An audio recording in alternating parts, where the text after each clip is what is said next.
रहा है अंदर से कम्युनिज्म, जो जो रूस में फेल हो गया, ईस्ट जर्मनी में फेल हो गया, पोलैंड में फेल हो गया, चेकोस्लोवाकिया, हंगरी, एस्टोनिया, यूक्रेन, चीन में भी बदलाव आ गया है। डेंग जाओपिंग ने पूरा कैपिटलिस्ट बना दिया है, वो हमारे गले डालने को ही रह गई।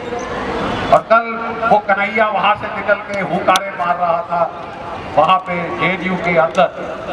देखिए, मैं सिर्फ आपको याद दिलाना चाहता हूं, जिन्होंने इतिहास पढ़ा है, हमारे देश में लोग इतिहास नहीं पढ़ते, जिन्होंने इतिहास पढ़ा है वो जानते हैं फ्रांस के अंदर 1930 की दशक में ये लेफ्ट लिबरल कम्युनिस्ट विचारधारा बहुत जबरदस्त हो गई थी। उन्होंने कहा कि इतिहास की किताबों से फ्रांस के फौजियों के नाम मिटा दिए जाए, क्योंकि ये हमारे बच्चों में लड़ाकापन डाल रहे हैं, ये उनको लड़ाई के लिए कैपिटलिस्ट बना रहे हैं। इनके नाम हटा दिए जाए, सिपाहियों के नाम हटा दिए जो फ्रांस के लिए शहीद हुए थे। ये 1937 और 38 की बात। 1941 में फ्रांस के ऊपर जर्मन फौजों का कब्जा हुआ, फ्रांस लड़ाई हार गया और वहां पेरिस के ऊपर जर्मनी का झंडा। ये है इन लोगों की जो इन लोगों की कमाई ये है। तो साहब, ऐसे दीपक को जिसने फ्रांस को हरवाया, क्या आप दिल्ली पे पाकिस्तान का झंडा चाहते हैं या कम्युनिस्ट चीन का? तब दे देना आप लाल सलाम, तब दे देना आप लाल सलाम। तब तक जय हिंद है और जय हिंद रहेगा।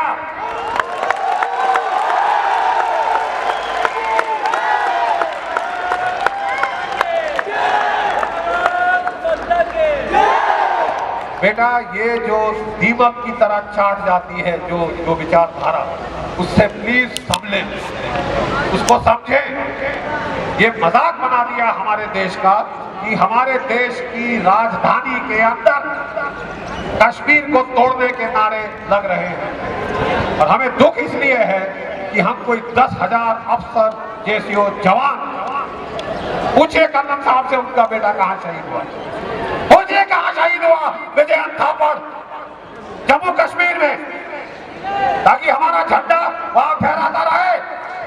और आज लोग कह रहे हैं आजादी, कश्मीर की आजादी, माई ब्लडी फुट। आप हमारे लाशों के ऊपर, आप हमारी लाशों के ऊपर वो झंडा फहराओ।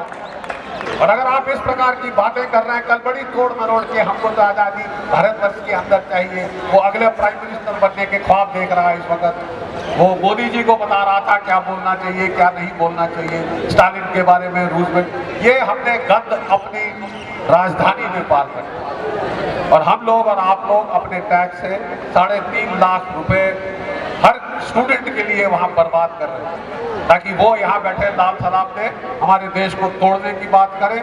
वो कहे कि कश्मीर ले लो, मणिपुर ले लो, नागालैंड ले लो, कल और क्या दोगे, आजमगढ़, और क्या देंगे उसके बाद आप?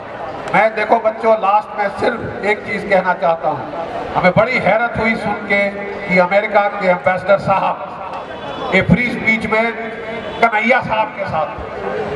मैं केवल आपसे पूछना चाहता हूं और अमेरिका के एम्बेसडर से पूछना चाहता हूं, कौन सी अमेरिकी यूनिवर्सिटी में ओसामा बिन लादेन के नारे लगे हैं?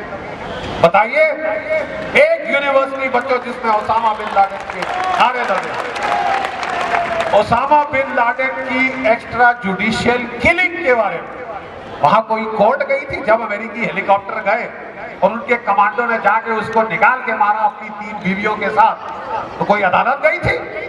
यहाँ तो साहब 15 साल इसका केस चला था अफजल गुरु का, उसको आप कह रहे हो जुडिशियल किलिंग। क्या किसी अमेरिकन यूनिवर्सिटी ने प्रोटेस्ट किया? अता मोहम्मद जिसने 9/11 का कांड किया था, उसके लिए किसी ने मीटिंग करी है किसी अमेरिकन यूनिवर्सिटी में? एक अमेरिकन यूनिवर्सिटी में आप ये नारा लगवा दीजिए कि अलास्का को तोड़ दो, टेक्सास को तोड़ दो, फिर हम आपसे फ्री स्पीच के पाठ सुनेंगे। तब तक आप प्लीज अपनी नसीहत का टोकरा अपने पास रखिए। बच्चों, मैं आपको बताना चाहता हूं कि इस प्रकार की विचारधाराएं हमारे देश में फैलाई जा रही हैं ताकि इस देश को तोड़ना आसान हो। आपको दिमागी तौर से तैयार किया जाए कश्मीर लेने के लिए, क्योंकि अमेरिका चाहता है। आपको दिमागी तौर से तैयार किया जा रहा है कि साहब जब दिल्ली में नारे लग रहे हैं, कलकत्ता में नारे लग रहे हैं, तो जाने दो कश्मीर। ये आपके विल पावर के ऊपर असॉल्ट है, ये हमारी इच्छा शक्ति के ऊपर असॉल्ट है। जो लड़ाई हमारे लड़कों ने जीत के दी है आपको, आप उसे पीस के टेबल पे, शांति के टेबल पे खो नहीं सकते। ये हमारी इच्छा शक्ति पे सीधा सीधा हमला है। इसलिए मैं बच्चों से आज बात करना चाहता था और मैं बहुत शुक्रगुजार हूँ मैडम प्रिंसिपल का कि उन्होंने मुझे ये मौका दिया कि हम बच्चों से, हम पुराने सिपाही, हम बूढ़े, कुछ अपने विचार आपके समक्ष रख दें कि क्या चीज़ आज दांव पे लगी। एक बार फिर आपकी आज़ादी दांव पे लग गई और इस बारी बाहर से सेनाएं नहीं आ रही, घर के अंदर से दीमक इस इमारत को चाटने की तैयारी कर रहे हैं। बहुत बहुत धन्यवाद बच्चों। आज मुझे अपनी पलटन की याद आ गई है और पलटन में जैसे कि कल साहब आपको बताएंगे, जब हम हमला करते थे, एक मिनट, जब हम हमला करते थे तो हम लोग जोर से पलटन का नारा लगाया करते थे। मैं आज अपनी पलटन की याद में चाहता हूं कि आप सब की तरह मेरे साथ खड़े हो जाएं, प्लीज खड़े हो जाएं और देखें कितना जोश है। इस बुड्ढे में ज्यादा जोश है या खालसा कॉलेज के बच्चों में ज्यादा जोश है? मेरे साथ बोले, जय हिंद, जय हिंद, जय Hind. Thank you, thank you. Thank you so much, sir.